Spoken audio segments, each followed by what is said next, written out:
This innovative polling system, when realized, will become a potential tool to enable us, the citizens, bring about whatever social change is needed. Ongoing participation, or perpetual polling, is essentially what direct democracy is all about.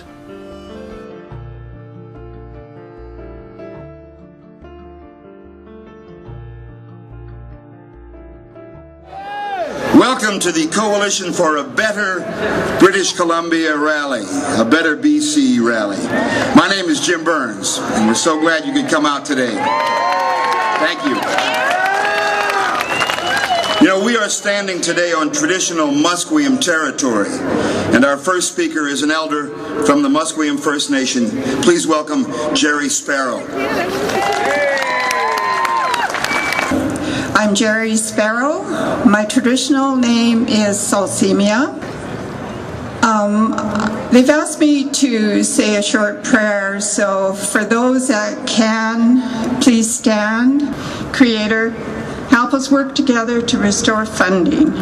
We ask that our voices be heard so that this province can provide the best service and programs for all. Our prayers go out to those in the hospitals, institutions, the disabled, women, children, elders, the homeless, and those on low income. I ask that their needs be met. I ask also for peace, compassion, and understanding for those without a voice that need our help the most. Creator, we offer our thanks for this beautiful day. Haichka. Thanks so much, Gerri. That was beautiful and very well put, and I think we all are here on the same page on that one. So thank you so much, Gerri, and all the people of the Musqueam Nation who have shared their land with us. Our next speaker today is Shamus Reid from the Canadian Federation of Students in British Columbia. The Federation represents 150,000 university and college students. Shamus?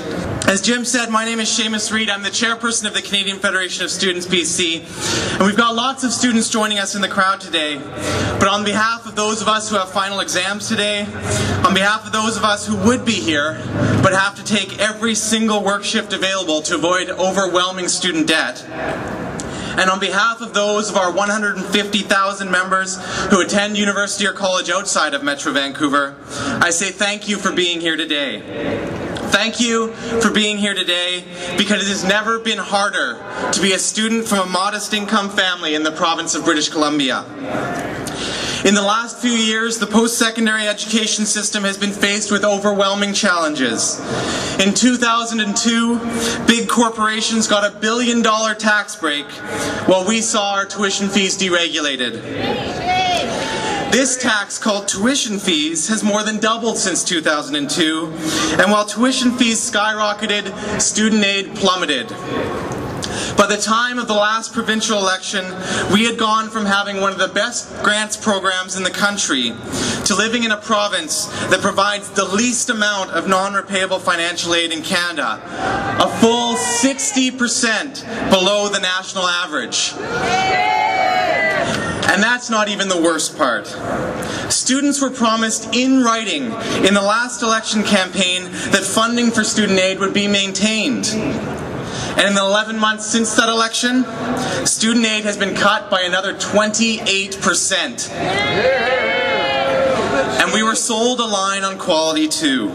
We were told that high tuition fees meant higher quality. Never mind that higher quality means nothing to the families who are now shut out of post-secondary education in our province.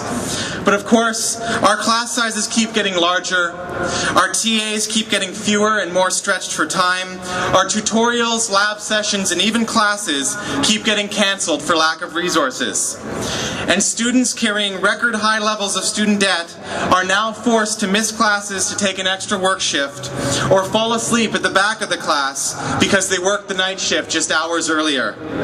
That's not quality, my friends. So let me preach to the converted for a second. These decisions, they were never about quality. How do we know that? Because this year, the provincial government will take in more revenue from students and our families through the tuition fees that we pay than it will take in from corporate income taxes. Wow. Some of you in the crowd have heard me say this before, but for those who haven't, let me repeat that.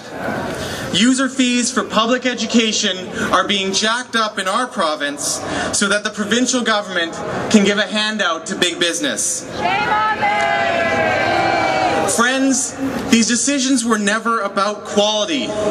They were about the haves having more. And it's this mindset that has forced unjust sacrifices not just onto students, but onto all sorts of British Columbians, onto too many British Columbians.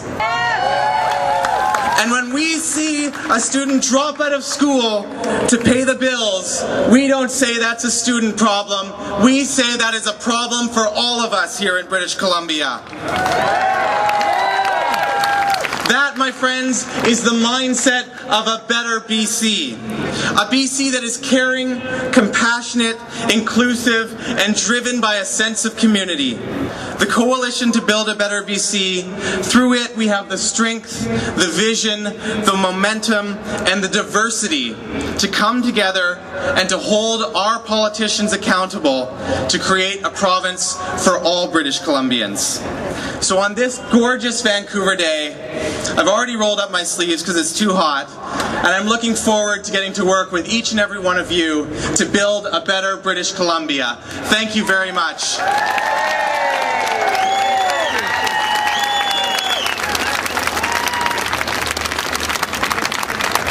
Shamus Reid, well done, sir. Very well done.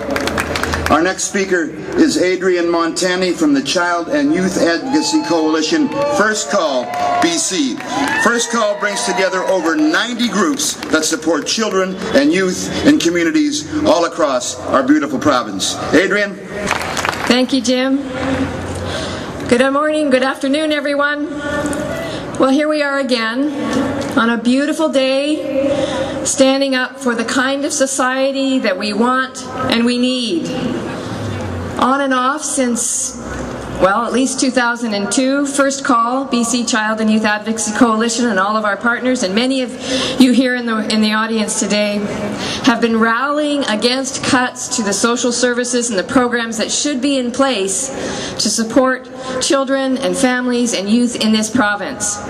We've joined with others in the BC Poverty Reduction Coalition and now with the Coalition to Build a Better BC to make sure the rights and well-being of our children and our youth and of course their families are included as priorities in the recommendations and demands we make to government.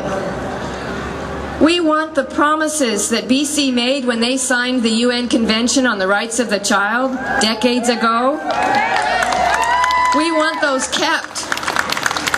And yet the reality is that we have the highest child poverty rate and have had for 6 years, the highest in the country. Despite the fact that those numbers, when those numbers were compiled in 2007, that was the good economic times. So we know it's worse now. And the reality is that this is a promise broken to every single child living in the crisis that is poverty. And that the reality, this is a promise that is broken to the 1/3 of food bank recipients who are children. And that reality is a promise broken to every family who's trying to make ends meet on income assistance rates that are 40% or 50% below the poverty line. And now we're in an economic recession. Maybe we're coming out, we'll see. Not for a lot of people. A time when many parents are still losing their jobs. And when the need for a strong social safety net is more urgent than ever. And what is government doing? What are they doing? What they're doing is cutting more jobs directly from government services and cutting funding to the community-based services that offer critical supports to families and children in distress. We're being told we can't afford to properly fund our children's education.